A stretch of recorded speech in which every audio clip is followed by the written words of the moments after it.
Greetings in the wonderful name of our Lord and Savior Jesus Christ of Nazareth. This is the day that the Lord has made. What a wonderful day that we had in such a great and powerful youth conference on the 20th of June 2020. We welcome you in Jesus' mighty name. This is Flowing Fountain Ministries. Really, the fountain, it is flowing. Umasisho njalo siyamukela ekhaya onmukelelayo. This is Bishop City Mahlangu. What a wonderful time, what an opportunity that we had. Thank you so much. Siyabonga ekhaya. Isikhathi sakho ukuthi sokhona uzohlanganyela nathi kukhomfa enkulu nakangaka inkosi yomsa inkusise siku lockdown uNkulunkulu alenze kahle. Siyaphakamisa kakhulu uNkulunkulu. Today I'm not alone.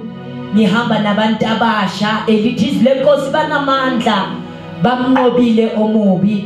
Ngiyathanda nje ukuthi ngithathe leli thuba babingelele lapha emakhaya sizokwazi ukuqhubeka. Ngithatha leli thuba ngilinikeza bona ngicela ubingelele ekhaya brother egameni lika Jesu. Amen. Hallelujah, hallelujah, hallelujah. Kalibitso le matla libitso la Jesu Kriste o phelange. Bazalwane re a tla re le mo conference ya matla itumedisa phupheho re dumedisa batjha go botlhe mo conference re modimo e sa le modimo le ka tseno o sa le matla o sa phela o sa sireletsa o sa tshwarela dibe mo lebitso le matla la Jesu Kriste wa Nazareth. O dumedisang ke brother Mathele wa ona mo hae under the leadership ya city ya Bishop City Mahlangu. Amen. Praise the Lord, praise the Lord. Siyabonga ngendlela emangalisayo sinomntu omusha futhi ngizothatha leli thuba silinikeze yena egameni lika Kristu Jesu. Dumedisa ko haye. In the mighty name of Jesus Christ of Nazareth, I remain saying this is Honorable from Nakema branch Madidi, on Northwest under the leadership of Pastor and Pastoress Baloi. Hallelujah,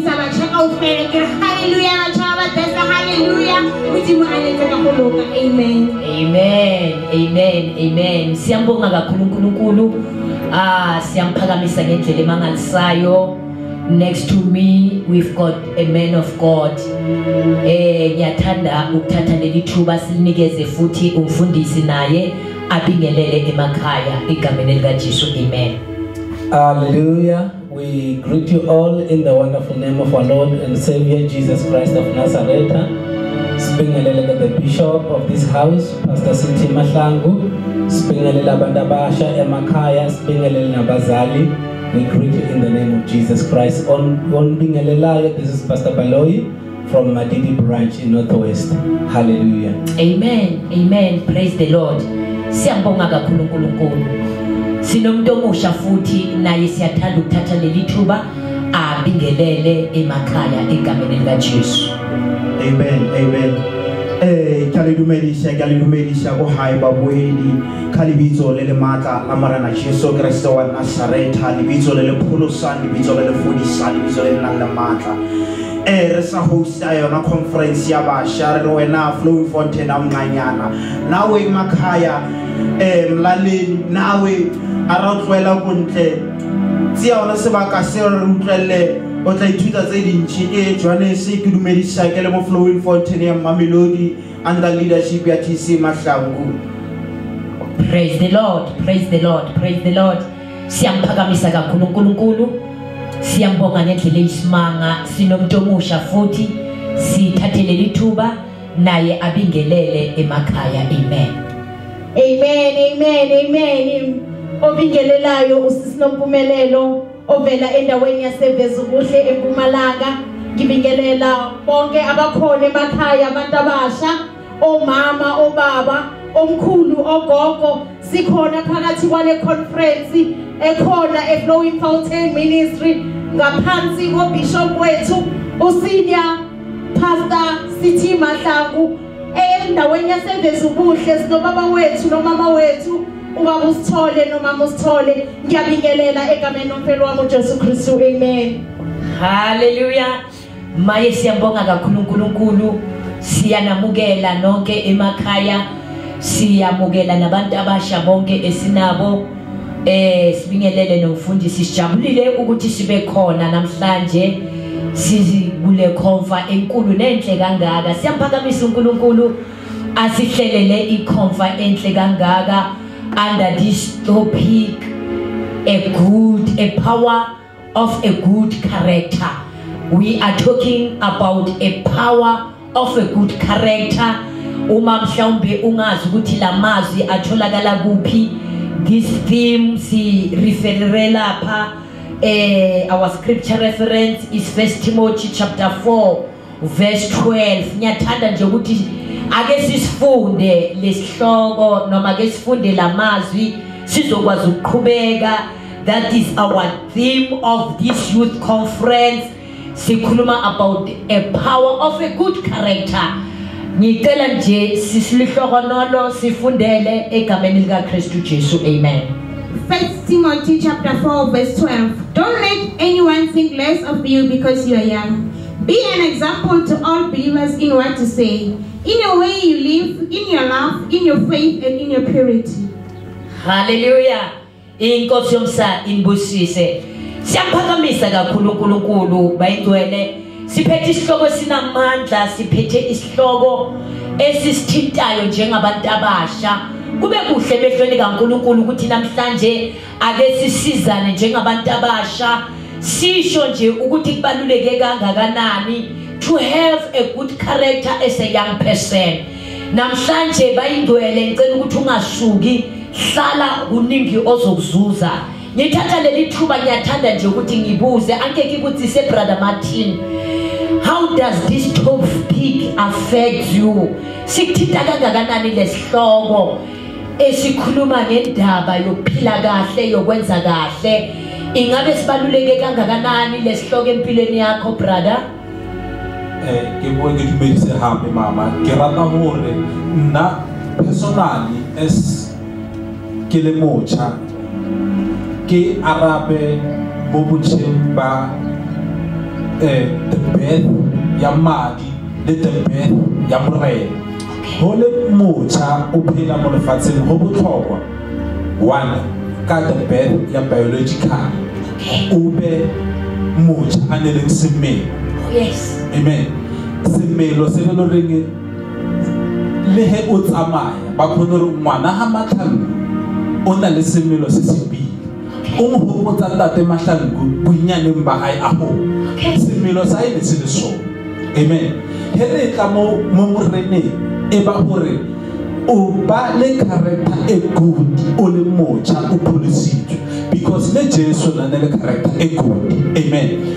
Jesu azang ho ba le nako e beloreng no ho ya di complaints tse beloreng ba re bone Jesu go khoneng a ira 1 2 3 re bone Jesu go khoneng a tsama 1 2 3 so ho bitsa gore le rena re le batho more especially on my side ke le mocha ka he mama o ibutsisa nna nangare mo batho ke a ke re bone botlhokwa ba character. In fact the character ake iberina because he wena was na character it means house and ho ba motho wa character it means unele destiny unele bophelo. Amen. Praise the Lord. Praise the Lord. Siyabonga kakhulu lapha emakhaya. Siyabonga uyazi uma sakhuluma kanje ubrother uveza amanye amazwi abalulekile. Ngelinye ilanga uJesu ukhuluma nalendoda lithi lenkosi lendoda yambuza uJesu uthi ngenze njani ukuthi ngingene ezulwini. Uthi uJesu qina imithetho yenza kahle hlonipha lalela uthi ngikwenzile konke lokho kwasebusheni bami. uJesu sokhuluma lamazwi uthi uma sokwenzile lokho imithetho uyiqinile hamba uyothengisa ngakho konke onako. Ngamanye amazwi uma ngisalalele ubrother sakhuluma kanje it's very much important ukwenza kahle ungakasindiswa ube lesimilo uphile kahle uhloniphe inkambo yakho ibe yinhle.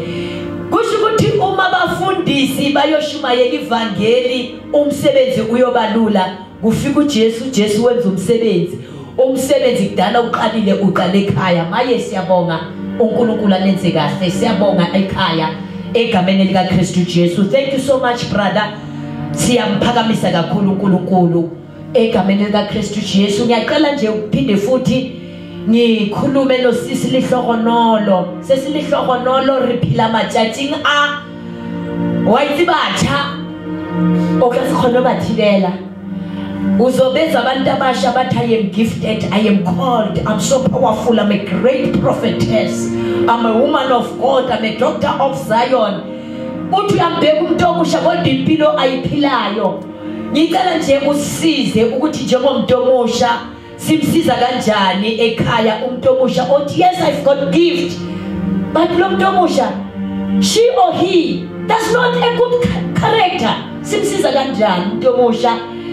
Do you think it's very much important to have a good character and to have a gift? How did they relate together, these two things? Amen.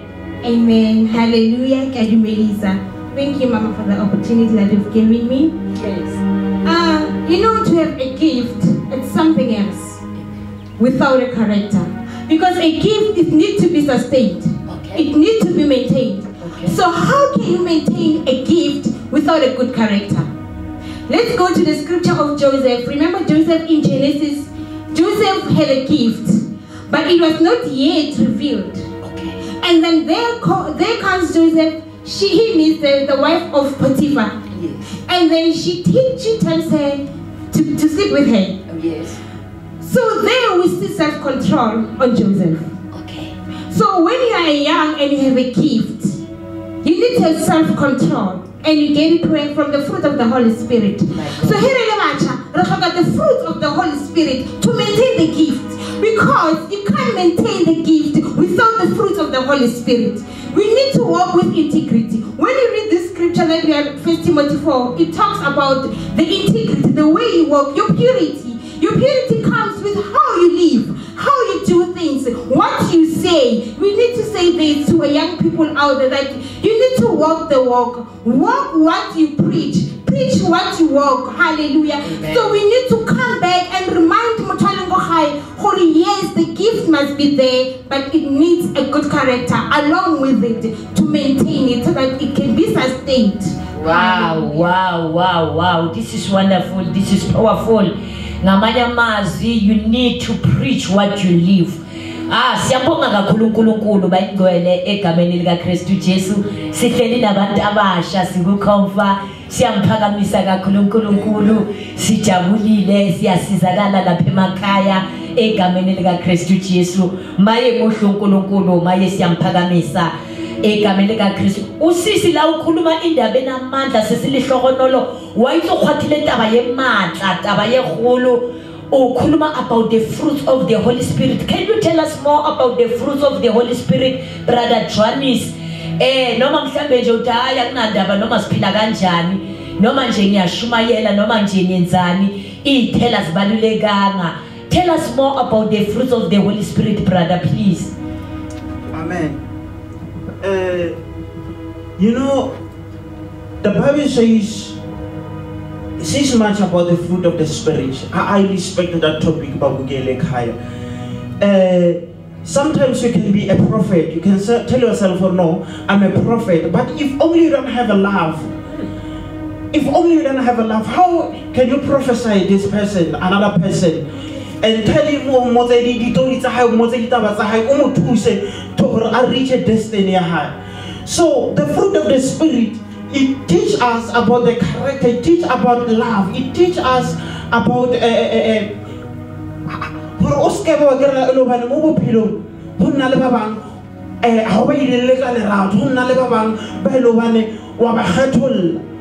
So to have a good character, you have to have a love. The Bible says you can have a hope and a faith, but great of them all is a love. Yes. So, as you have a love, you are a Christ-like. Yes. Amen. Amen. Hallelujah. Praise the Lord. Praise the Lord. Praise the Lord. Siyambonga kakhulu uNkulunkulu. Siyamphakamisa ngendlela emangalisayo. uyiqhubekisa kanjani inkonzo yakho ungabathandi labantu umprofeta kanjani of which on the other side you don't love this particular person. Wow, it's so interesting. Siyambonga kakhulu uNkulunkulu, siyakhuthazwa lapha emakhaya izithelo zikamoya mazibe khona. By the way, ngicela nje sivezele umlaleli ekhaya mhlamba ngafisa ukusijabulela the scripture of the fruits of the Holy Spirit, Galatians chapter 5 verse 22. Inkosi yomsa inbusise, amen. Inkosi yomsa inenze kahle. Malibonga igama lenkosi. Sesinompumelelo. Sicela ukuthi sizwe. Ake usitshele lapho eMpumalanga ukuthi nisiphatha kanjani. Ngoba siphile esikhathini laba ingcwele abantu abasha basho khona ukuthi I don't mind, I don't care the way I live. Impilo ngiyaziphilela yimi ngiyi-one. Akanandaba umuntu omusha ukuthi abe nesimilo. Uma uthi uyabheka ku social media izinto ayipostayo akunandaba kakhathali nje ukuthi uphila kanjani wenzani. Uvele nje uthi ngiyayiphilela yimi ngiyi-one akunomuntu ozongitshela ukuthi ngiphila kanjani. Ngicela namhlanje uveze the necessity of a good character even in a social media. Noma mhlawumbe noma sifika ku social media sithi akunandaba noma ngiphila kanjani noma ngipostani ngempilo yami akunamuntu ozongitshela. Sivezele umuntu omusha ungathini nje namhlanje egameni lika Jesu. Amen, amen, amen. Bantu basemakhaya, ngiyabonga mama iplatform unginikeza yona namhlanje ukuthi ngibuye ngizokhuthaza noma ngizophendula umbuzo othi umuntu omusha uphila kanjani ku social media. Amen. Ngizothini na according to iscripture sanamuhla or according to the theme yanamhlanje etholakala ku 1 Timothy chapter 4 verse 12. Sithola kunama points of 3. It's love, faith and purity. Amen. So of which in social media, how do you expose yourself? Gothado. The thing that you're gonna post about yourself, umuntu omusha, ngabe izokwenza ukuthi uthandeke na? Or ngabe izokwenza ukuthi urepresenteke? Okay, mina according to me because ngisindisiwe, izinto engizoziposta ku social media kumele oqala zirepresente mina as umuntu omusha, ziphinde zirepresente umzali wami. Whatever engizoyiposta mina, it has to represent me. If I will post a half-naked picture, kusho ukuthi ngi-expose umzali wami, ngoba kusho ukuthi angifundisekanga. Of which is love. Kumele ngithande mina, ngibuye ngizothanda umzali wami. Of which ngizobuye ngithini faith. Another thing is about faith, which it's quoted in the very same scripture esingetheme ngayo namhlanje. The faith that we are talking about, let those who impose that uzokhona ukumelana nayo na. Are you comfortable about it now? Yabona mazoposta something about the Bible. Masiba ngibuza about the Bible or about the certain verse in the Bible. Am I going to be able ukuthi ngiclarify na? And leyo nto leyo ikhuluma i-background yami ukuthi ngiphumaphi. And then another thing, the purity. Izinto ezenzakalayo zenzeke emsithekeleni, singasho ukuthi sikwenze emsithekeleni. Social media number 1, it's not hidden. Okay. Social media, it's out there. Ingabona ipost engizoyiposta, ingabona no umuntu ongekho even la eSouth Africa. Ingabona umuntu ongaphandle out of the country. Lento engizoyiposta and then bese ngiyabuya mina ngizibhize ukuthi ngingumzalwane, ngikhonza eFlowing Fountain. Bayahamba bayochecka i-background ye Flowing Fountain ukuthi phetho ubani number 1. The purity izobikhona i-purity kulento le engiyipostayo ku social media. Just mind umuntu omusha ukuthi upostani ku social media. Izo representa wena, izo affecta njani i-background ya umzali wakho. Izo affecta kanjani ugogo? Thina eveze ukuthi simbiza ngogogo uBishop wethu because sinomzali ongumama uSithole nobaba uSithole. So of which ukuthi lento lena sizochecka ukuthi okay, mina mangizoposta abazali bami izoba represent kanjani because sengiphumile ekhaya sengithethe insindiso masengitsendisweni angisekho under the hands of our parents angizalile angibelethile kodwa under the spiritual parents of which uma bishop no baba no mama uSithole ekhaya. Amen. So let us mind ukuthi sipostani. Yes, we've got a right to do anything, as the scripture says. Saga Paul, if I'm not mistaken, Paul, you've got a right to do anything. But look, lezo zinto lezo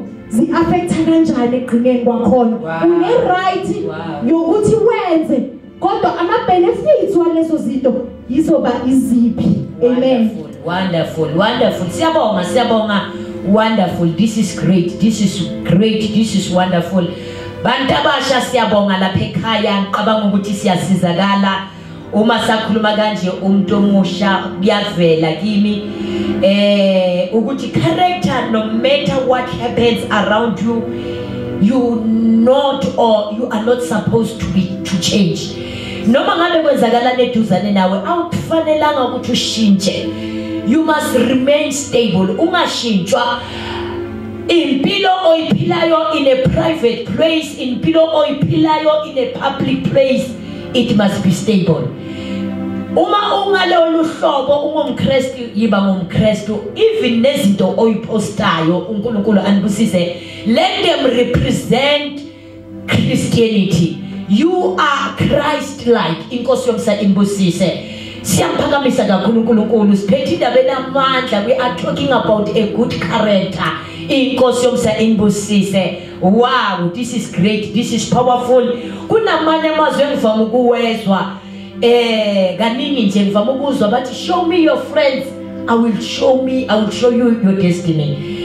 Mntu omusha ngiyathanda nje ukubuza ngizokhulumisa indaba ye destiny. Ngithanda nje ukuthi ngiveze noma ngithi sivezele ingabe abangani ba-affecta kangakanani impilo yomuntu omusha. Nangumuntu omusha uthi ngifisa ukuphila kahle, ngenze kahle, kodwa abangani aphila nabo akubona abangani abahle. Ungam-affecta kangakanani umuntu omusha uma afuna ukwenza kahle kodwa angaphili nabangani abahle? Ke bue happy mama ke lebohe this opportunity. Hole motho mocha, it matters a lot. Yes. Hore company e obanyo ebe company e good. Okay. Because one, I think it doesn't matter the age of a person, but what matters is moto one ahana. Yes. Amen. And if ever it means the future. I can be with a friend on your age as long as I benefit something from that person. Wow. Amen. Wow. Because hold on, 1 Corinthians chapter 15, it obelela ka company ya the good friends and the bad friends. Yes. Amen. Yes. So nakere mowe na hold moto. Phela bophelo bo boloreng ka osane, you won't regret that life. Okay. Amen. Amen. Phela bophelo bo boloreng ka osane o tlo thabisa even the family. Amen. Because like now I was at the pillar. Because if ever umut on the life, it will pillar. As how life is at all. Yes. On the moto our in this life. Amen. Of which is a creator. Amen. So there na mutabis. Yes. Amen. When the scriptures say gasarata mo bazalwane mo Proverbs 23. Yes. Ebelela hore motho a etsang pila o thabisa baba hae. Okay. Amen. And baba hae o balele ra moye because o etsa pila. Amen. And who etseng pila who bitsa hore le batho ba tlo phelang le bona I never thought about the influence modima ho etseng pila ha ha. Wow. Amen. Wow. Because like ho phela le batho ba leng abana a yona bazalane re consider too much. Ho phela le batho sa impact, it's better ho phela all one. Because I want to distract them all one. Amen. Amen. Hallelujah. Siyambonga kakhulu uNkulunkulu.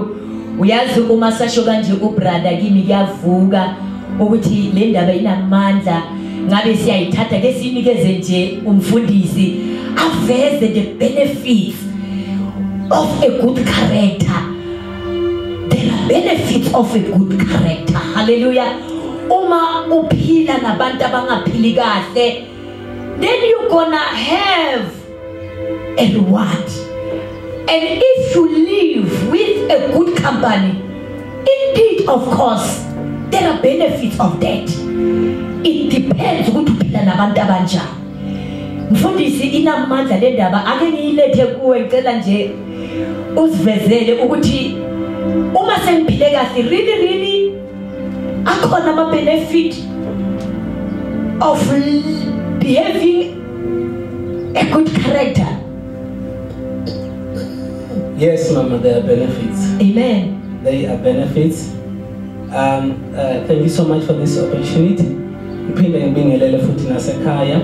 Let me briefly give the testimony of my wife, Mrs. Baloyi. Hallelujah. Amen. At some point, she was looking for a promotion at work. Hallelujah. So it took some time. There was some delays, and then until one day she found 2,000 rand that was hidden somewhere else, which nobody knew about it. So she took that money and gave the money to the employers. Okay. So after all the questioning, they failed to figure out where was the money coming from. And can I tell you something, that she did not take the money for herself, Okay. but she took the money to the bosses. Oh, yes. And because of that, she got an increase. Wow. And she Wow. got favor. Wow. She attracted the favor and an increment of her salary. Wonderful. Just let me give you another testimony. I have my friend, some of you know him, Brother Alex. He got a reference from just a client. That client, he went to a certain company and said, you know what, in this company, you lack such a person like Alex. If you can call Alex to come and work for you, your company will improve. So that was a reference of good character. Oh, yes. So I'm trying to show you the benefits of good character at home, at work, and at church. Amen. Amen. That they are benefits. So, ngingayikhuluma kakhulu ebengifuna ukukusho ukuthi good character, number one, it attracts the favor and the grace of God. Praise the Lord. It attracts the favor and the grace of God. Amen. Can I tell you something, young people? It also attracts the favor of your pastor. Okay. It also attracts the favor from your worship leader. Wow. It Wow. also wow. attracts the favor from whosoever that is leading you in whatsoever the department that you are serving. When you are a person of a good character, Yes. obviously you are going to be favored, and people will ask, how is this Sister Nompumelelo, she's given a first hand? It's not her, it's her character that is speaking for her. So Isiselapho kodwa ke asilungise ngoba Yes. emabandleni bese kuba khona le ndaba yokuthi no, there is a favorism, muruti urata manga harati manga. Namhlanje ngiyaphunduleka ukuthi no, not to say usuke kuthandwa bani, but No. the main purpose, it is a good character. it is a good character. If you can read in the book of Samuel, I think 2 Samuel there, the Bible said the boy Samuel Yes. grew, Yes. and he was in favor with God and people. Okay. And the same applies. The Bible says Jesus grew, Yes. and he was also in favor Yes. of God and in people. Yes. So if you can read in the book of Genesis, you look the character of Joseph. Amen. The Bible says when Joseph was sold to Potiphar, he was favored by Potiphar, so that Potiphar gave him the rule of everything that was in his house Amen. because of his character. Hallelujah. When he was accused and he went to jail, the Bible records that the jailer also favored Joseph. Yes.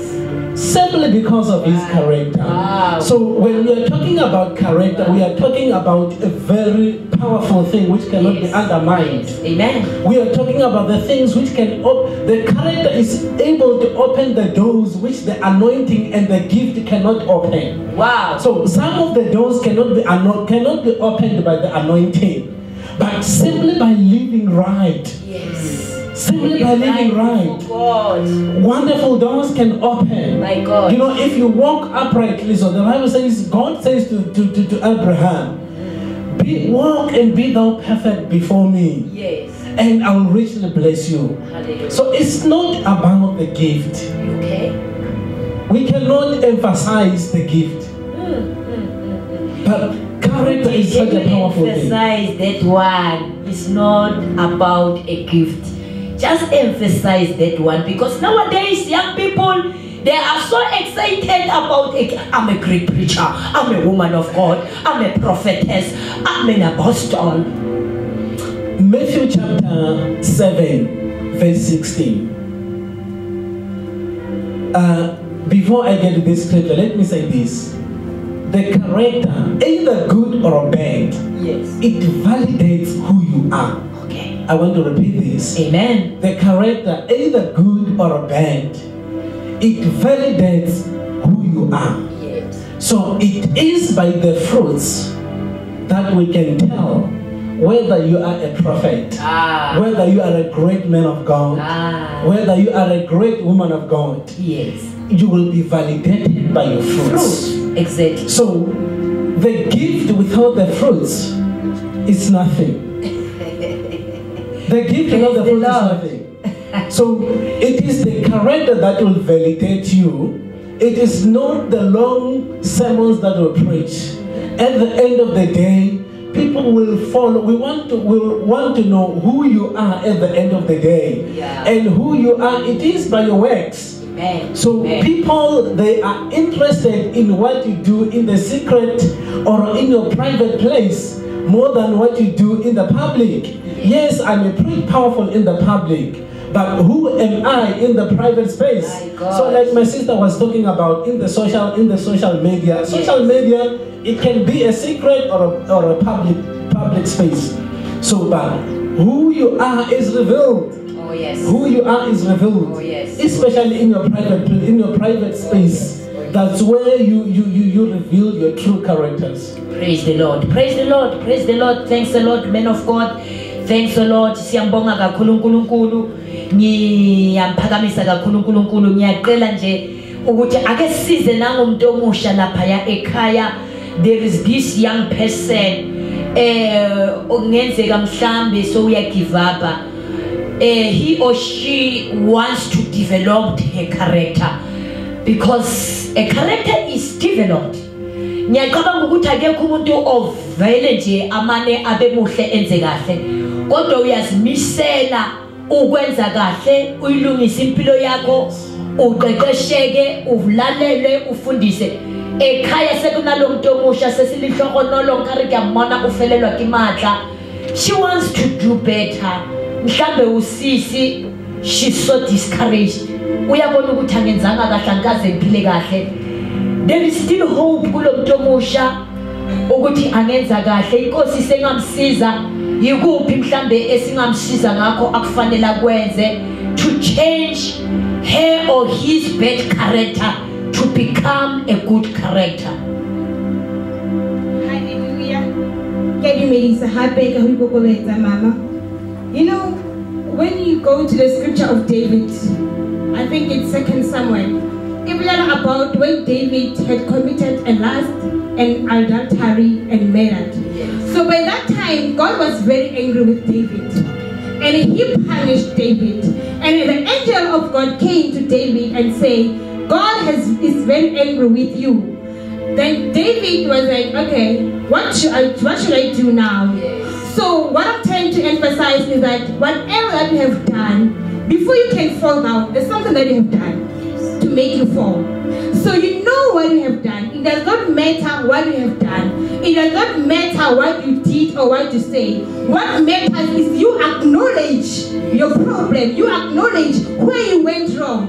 So go back to Jesus, because it tells that David went back and he repented. So there's power in repentance. Go back and confess to God and say, God, yes, I acknowledge my mistake. I acknowledge what I have done. And in that way, God will be able to forgive you. And when God has forgiven you, you know that you are righteous with God, and you'll be able to rise again. And then the character will be built up, because you know that I've fallen because I've done this. Now I want, remember that the last that David had was with an eye. Yes. So sometimes it's what we look. David looked with his eye and he fallen down. Yes. Solomon looked with the flesh of the eye, the lust of the flesh, and King Solomon fallen down as well.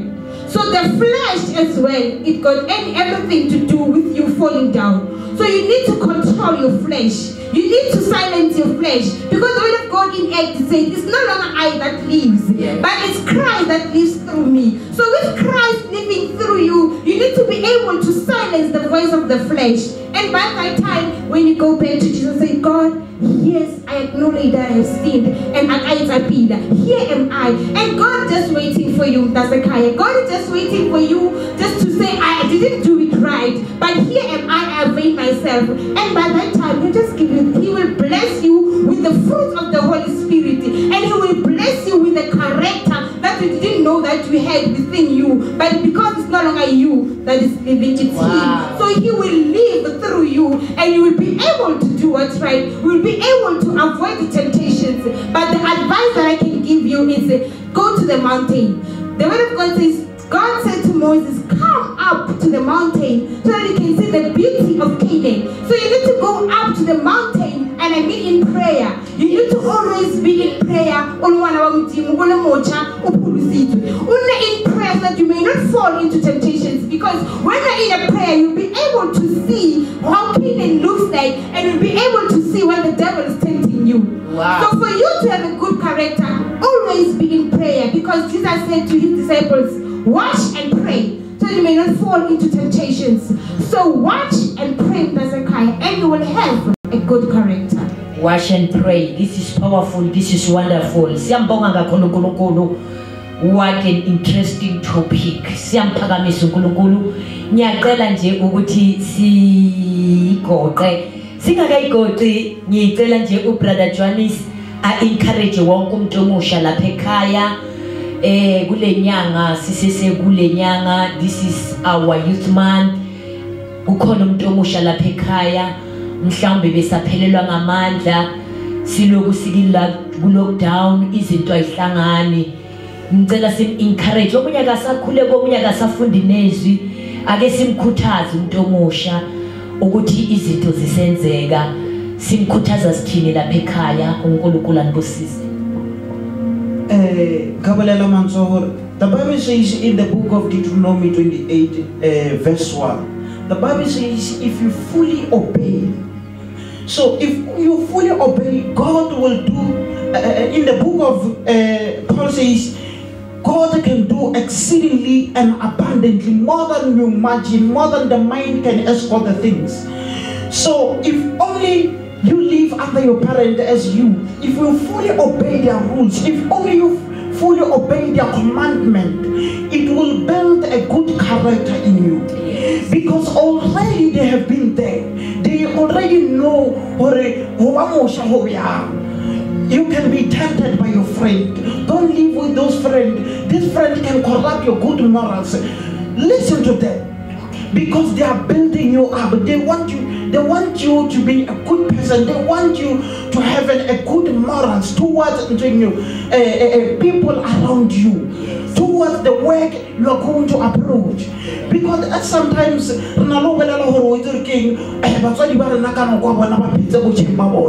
we have to live our life.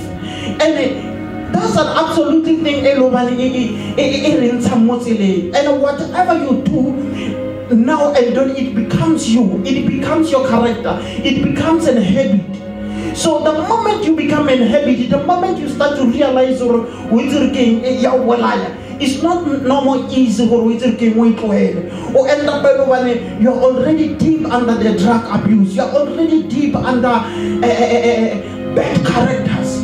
To control. So the first thing I want to do, listen to your parent. Amen. Listen to your leader. At work, be more much responsible on your character, on what you are doing each and every day. Because the Bible says if Christ is in you, he takes control over your God.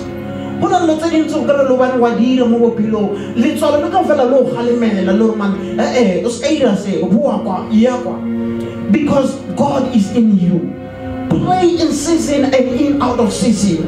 When you pray, you're helping yourself, you're helping your character. Even if you get tempted, then you are able to come back. Because there is nothing else we can do out of ourselves.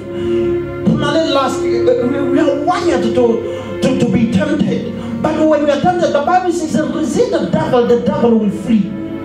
So when you resist the devil, that simply means the devil inside of you who keeps tempting you will flee and you will become a better person tomorrow. Hallelujah. Amen. Amen. Amen. Then you become a better person tomorrow.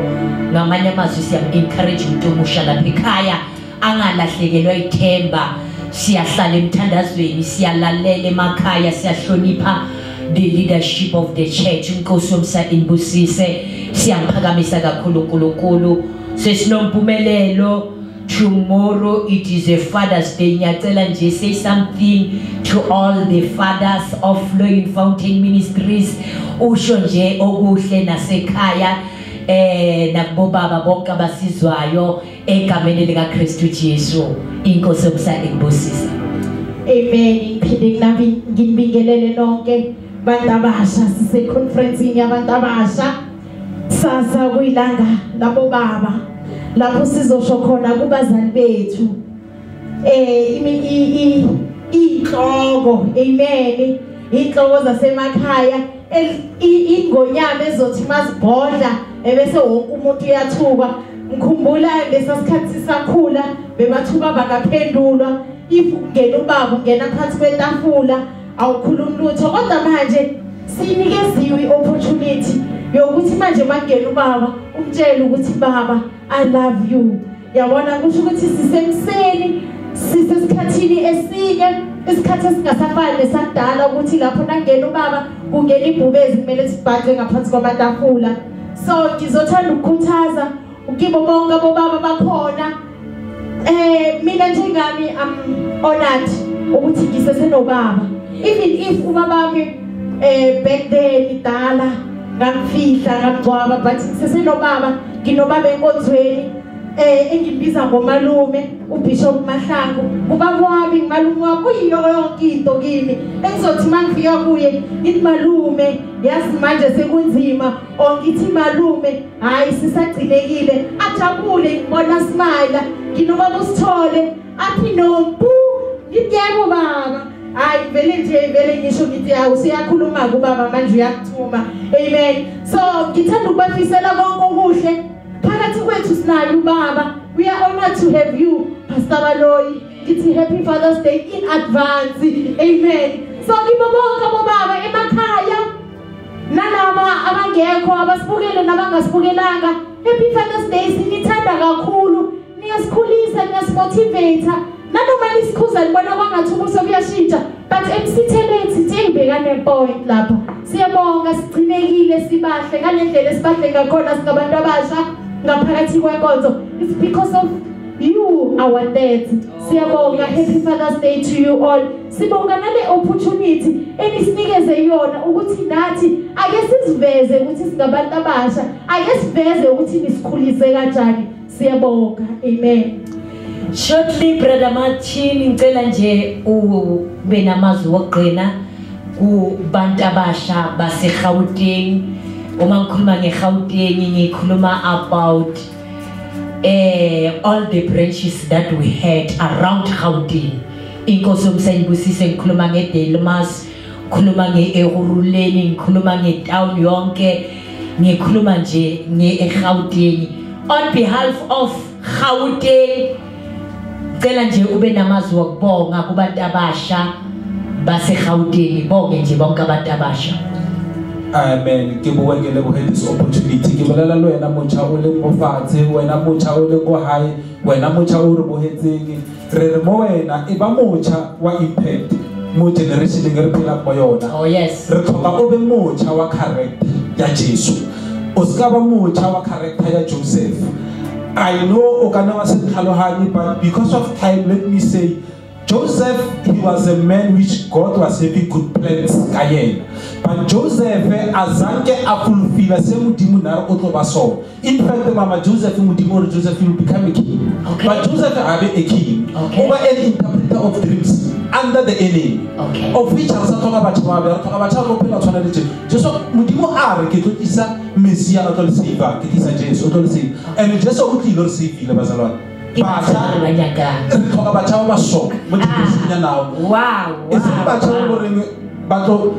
What Joseph? This chapter it's got secret in Joseph, in fact, who interpreted the dream as a gift. Yes. Joseph Haboa over the giving the door. By interpreter when I said to Busa. Amen. Interpretation of Torah Joseph. Amen. Over the Torah anyway. Over the Papa High and all or I don't know power under when. Yes. It means this thing they give their family, you interpret the dreams. Okay. Amen. So no, I was talking about travel on the top generation here Joseph. Okay. Talk about Battle Jesus, Battle like Christ, Battle Christ like. Amen. Wow. In other words, we don't limit ourselves. We as young people. Unkulunkulu anbusise. Si yamphakamisa kakhulu uNkulunkulu. Mucha umudesi. Ke khopela o encourage batjha ba ba desi bo bohle ba ko Northwest. Say something to them. uNkulunkulu anibusise egameni lika Kristu Jesu singakayivali lenyanga yaka June. Ngicela nje ube namazwi okuqina, just encourage them lapha emakhaya, especially on behalf of Northwest Youth. Amen. Hallelujah. But let me tell you something. God will announce you. God will announce you. There will be an announcement for you, for your arrival, for your position. Don't announce yourself. What I'm trying to say, have a good character, and God will announce you. Wow. The way of God is, and manza amblesa. Go to the word of God, and you will see the revelation of that. This is wonderful. Mfundisi siyabonga kakhulu, sicela usidlulisele amazwi okubonga to all the branches. Sibonga nje ukuhlanganyela namhlanje, sibonga noNkulunkulu to make this wonderful day to be successful. Sicela nje usibongele kuma branch ku leadership yonke ye Flowing Fountain Ministries. Sibongele ube namazwi okuqina mfundisi. Re rata go leboga baetapele kaofela mo diphuthegong, I mean all the branches. Re leboga especially to our bishop Pastor Siti Mahlangu Nobabe Kaya. We love you so much. We are really grateful for the great work that you are doing in our lives as young people, and then as parents at home. This is not only about young people, but the thing of character, it affects every living human being in the planet Earth. So siyabonga kakhulu lo msebenzi nisenzela wona, siphile sibonge abafundisi emabranchini, sibonge ama-executives wonke, sibonge ama-executives abantu abasha and all the young people that are available. Siyabonga kakhulu, uNkulunkulu anibusise. Sibonga ngale conference ebe impumelelo. Siyabonga kakhulu, sibusisekile, ngiyathemba nombukeli lapha ekhaya nibusisekile kakhulu. Ngisho nje amazwi okugcina about i-character. I-character is very, very, very important wherever you are. To those who are destiny-minded, I can say to you, your character will delay you. or your character will fast forward you. Your character will promote you, and your character will also demote you. Your character will protect you, and your character will disgrace you. Your character will save you, and your character will also attract the blessings of God. So Sidibanda Basha, know the importance of your character, especially when you are a child of God. It is very important to have a Christ-like character. May the Lord richly bless you at home. Thank you so much, the Bishop. We love you. Young people, we love you. Everyone at home, we love you. Remember the power of a good character. Thank you. Amen, amen, amen. Siyambonga kakhulu uNkulunkulu, sibongile mlaleli lapha ekhaya. Sibongile isikhathi sakho, sibongile ukuhlanganyela. Siyamphakamisa kakhulu uNkulunkulu, to all the branches, to all the pastors. Thank you so much to all young people. Thank you so much. May the good God bless you, and may the good God keep on sustaining you to have a good character. Sengqina ngivala ngithanda ukusho lamazwi ukuthi siyaqhubeka sikhona emoyeni. Don't miss our channels. Sikhona ngamandla ku Flowing Fountain Ministries Telegram channel. Sikhona on YouTube Flowing Fountain Ministries.